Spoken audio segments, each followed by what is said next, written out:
Okay, pretty simple. Make sure everybody signs in on that piece. As Rob said, we're going to be talking today a little bit different. We're going to be talking about collisions and handling a little bit different. But before I do, I want to first talk about just our claim process in general. Rob brought it up earlier, 50% is what we're trying to accomplish. Reduce our injuries and collisions by 50% this year. And on injuries across the entire enterprise, we're down 17%. We're doing not great, not where we want to be, but we are having some progress. And that's a good thing. Now, I've told you before, injuries are not acceptable for two reasons. What are they? What? They're preventable. 9 times out of 10, they're preventable. Somebody didn't lift right. Somebody didn't follow the procedure. Somebody used a piece of equipment wrong. What else is it unacceptable for? Because they interfere with our lives. When we go home, we're not able to go out and enjoy our lives with our family and our friends. So those are the two reasons they're unacceptable. We've got our injuries down. That's good. The problem is our collisions have gone up. All right? And we wanted to start talking about our collisions now, as much as we have been with our injuries. Now, we use the term collisions, not accidents. Who knows why? Come on, we talked about this in the DDC. Preventable. Okay, that's a big piece of it. Big piece of it. A collision is when we have a series of events and decisions that we make that lead up to that collision. An accident is, well, it was just an accident. It kind of softens the blow. But, you know, it's a collision because it was some decisions led up to that point, all right? So we're going to talk about a few of these. The first one we're going to look at is with Pedro Gonzalez. Pedro, can come on up. This took place at 426. Jim, real quick. Yes. I want to reiterate, because this is something new that we're trying here. By no means are we pointing the finger at Pete. We want to understand the accident, and we just want to learn from it and get better at what we do. So, please, guys, this is not pointing the finger at anybody, because 3 more people are going to come up here too. This is tough to do, but we're going to try something new and we're going to learn from it, okay? All right. So this happened at 426, Baycrest Liquor.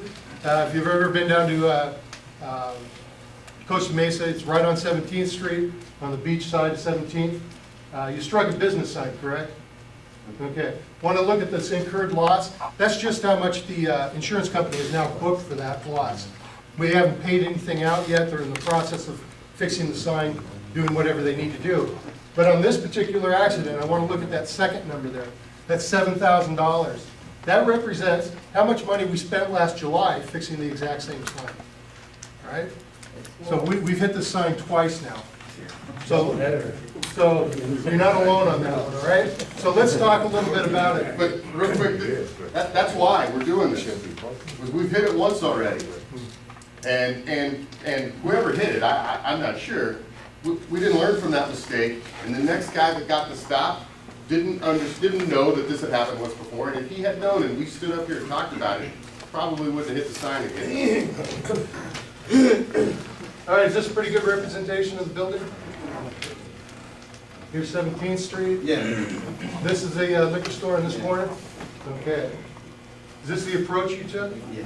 Okay, so as we look at the street, you were coming from that top corner this way. This way, so you kind of hung a U-turn into the parking lot. Okay. All right. Now, where were you? So you were coming up this way, hung the U-turn, and you were going to park right in this area? Yeah. Okay. Tell us what your thoughts were as you approached here. Well, saw cars over here, you know, like in the corner, over here too. So it's a big parking lot right here on this side, but there's more cars in there. Okay. So I see this right here, empty, right? So I thought, well, I'll park right there. So I was coming from that way. I was in the middle lane, so I came all the way here, and then not, you know, the cars were there. So I was watching. I turned. I never thought of the sun. Never thought of the sun? Well, I thought it was high enough, but because this is different, they put a big square one, so it's hanging out more than the. This is like a sidewall or something like that. Mm-hmm. So. Okay, if you take a look at what he's saying is, the sign's different now. It's not that round shape that it was before. This is the one we bought, guys. This is the So anyway, this one's turned. We can see that you struck it right here and kind of turned it, right? Hopefully, we're not gonna spend a lot of money repairing that one.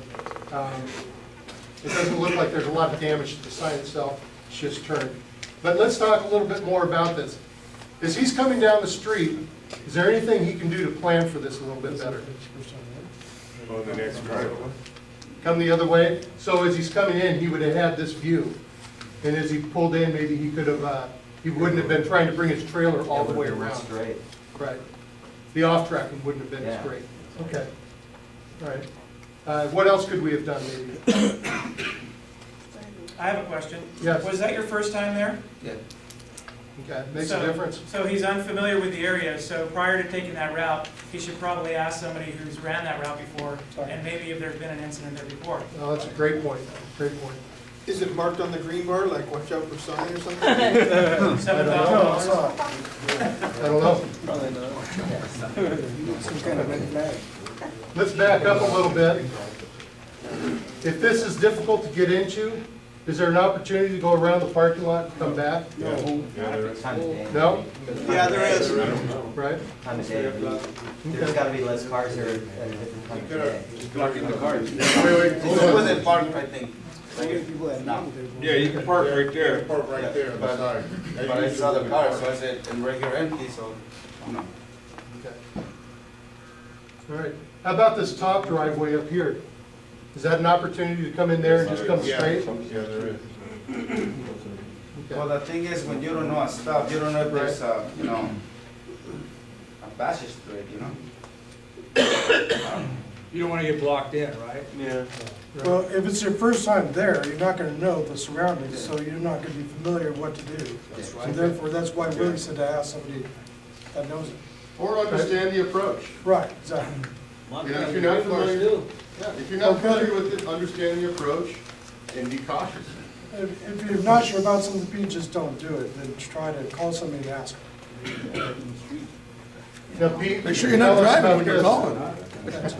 Now, when you were turned toward your drive side then, right? You articulated toward the drive side? So this should have been very visible to you down the side of the truck, right? Can you put it back? Sure. That right there. So when I was going like this, I turned to my back wheel, you know?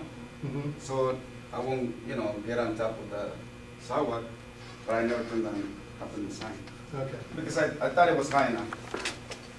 So I We was should- turning like this and I heard. I have another question. Is that your regular truck? No, but So I you think probably they're don't the know the same. height of it.